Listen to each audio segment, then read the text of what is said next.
መንፈስ ቅዱስ ያደረበት ሰው ምልክቱ አንደኛው ሰው ሳይመርጥ መውደዱ ነው።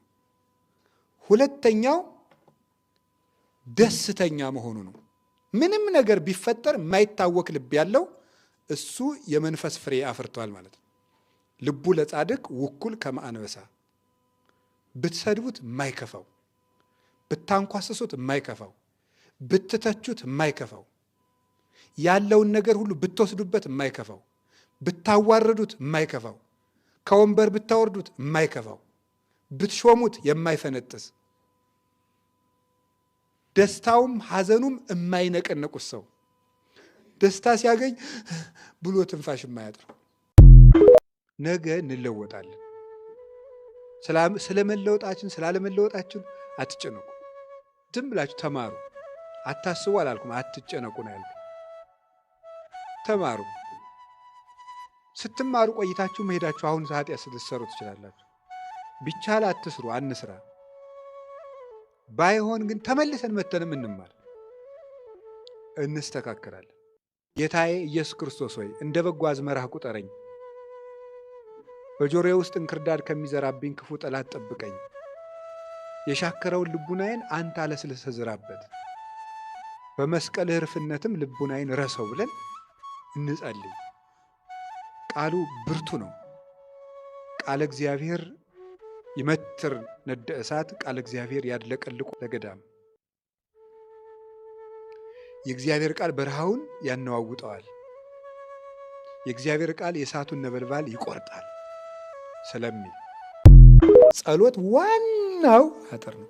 ቢሰለቻችሁም ባይጥማችሁም ቢመራችሁም እንቅልፍ ቢላችሁም ሐሳባችሁ ቢበተንም ምን ቢልም እንደውም አንዳንድ ጊዜ ደና ውለን ደና ያደርነው ሰዎች የጸሎት መጽሐፉን ስንይዘው ኃጢአቶቻችን ሁሉ እንደ መስታወት ይመጣሉ፣ ይዋጉናል።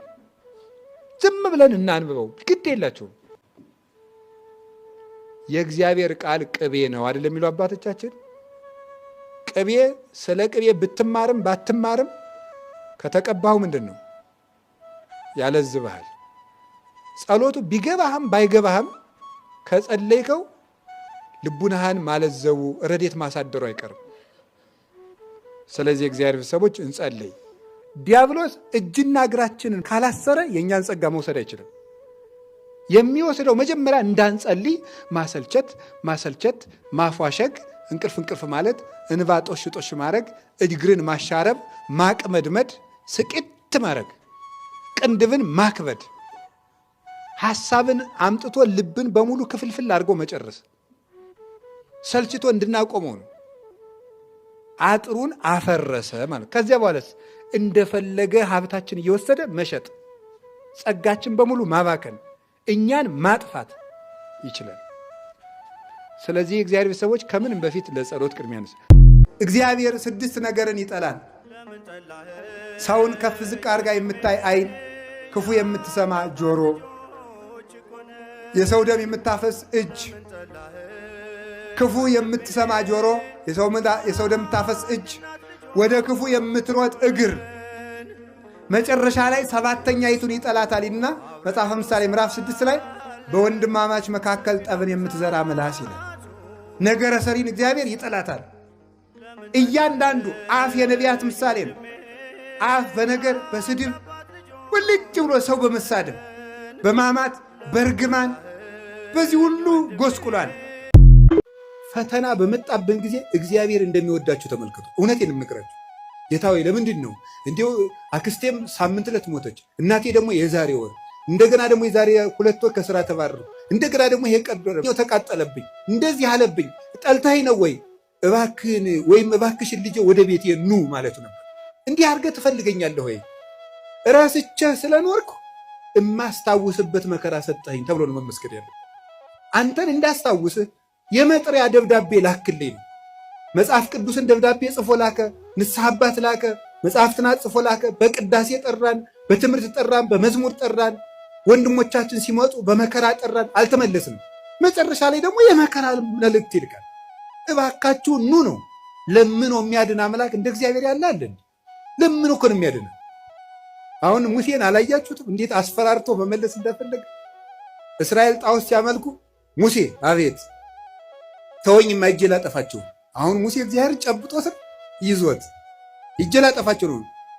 እንዲሁ እኮ ይገርማል እኮ እግዚአብሔር የሚያደርገው ነገር። ኧረ ተው አታጥፋ። እንዲህ ማብላት ሲያቅተው ጊዜ በረሃ አምጥቶ ጨረሳቸው ነው የሚለው አለ ሙሴ። እግዚአብሔር እንዳይሰደብበት ነው እሱ። 40 ዓመት ማብላት ሲያቅተው በረሃ አምጥቶ ጨረሳቸው ነው የሚለው አለ። እንዲያውም እነሱን አታጥፋ። አባቶቻችን ሲተረጉሙ አሁን እግዚአብሔር ሊያጠፋቸው ወዶ አይደለም ሙሴ እንዲሰራቸው እንዲቀጣቸው ብለው ነው እንጂ ይላል። እንግዲያስ ሂድና ቅጣ አለው። ሰርቶ ቀጥቶ እስራኤልን ወደ ራሱ ሰበሰባቸው። በማስፈራራት እንድንመለስ እግዚአብሔር ክፉ ነገር እንዲመጣ ያደርጋል። ከቃሉ ጋር ናቸው። ከቃሉ ጋር ናቸው። እግዚአብሔር ከሁላችን ጋር ይሁን። እነዚህ ሶስቱ ሰውን ወደ እሳት ባህር የሚያወርዱ ናቸው ይላሉ አቡነ ተክለ ሃይማኖት። እነዚህ ሶስቱ ሰውን ወደ እሳት ባህር የሚያወርዱ ናቸው። አሁን የምነግራችሁ ሶስቱ ማለት ነው። እነዚህን የሚያደርግ ሰው ገሃነም ይጠብቀዋል። ሰውን ዝቅ የሚያደርገው ሶስቱ ናቸው። ቆጥረው ሰፍረው ነው የነገሩን። እነዚህን የሚያደርግ ሰው ይዋረዳል። በስጋውም ወራዳ ነው፣ በነፍሱም ወራዳ ነው የሚሆነው። ሶስቱን የሚያደርግ ሰው ደግሞ የት እንደሚደርስ ነው። ሶስቱ እነማን ናቸው? የመጀመሪያው ትዕቢት ይባላል። ይሄን የሚያደርግ ሰው ወደ ሲኦል ይወርዳል። ከነዚህ ሶስት ተጠንቀቁ፣ ዋና ክፋቶች ናቸው ይላሉ እሳቸው። የመጀመሪያው ትዕቢት ይባላል። ሁለተኛ ትምክህት ይባላል። ትዕቢትና ትምክህት የተለያዩ ናቸው። ትምክህት ማለት መመካት ማለት ነው። በምንድን ነው የምንመካው?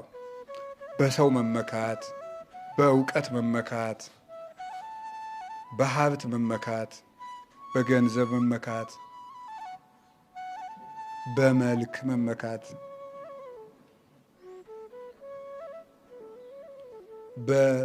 በጤና ራሱ እንመካለን እኮ።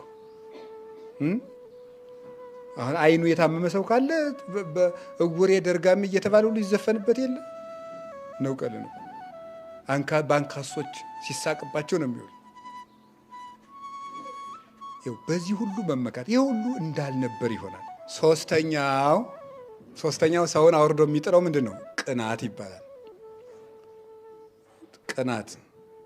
ቅናት የብዙ ሰዎችን ልብ በቁጣ ትበላለች ይላል። እኔ አይደለም አቡነ ተክለ ሃይማኖት ያሉን፣ ከነዚህ ከሶስቱ ሰንሰለቶች ተጠበቁ፣ ሲኦል ጎትተው ያወርዳሉ ነው ያሉት። የጻድቁ አባታችን ልጆች ሁላችንም በወር የምንሰበሰበው የእሳቸው ልጆች ሁነን ነው። ከነዚህ ከሶስቱ እንድንድን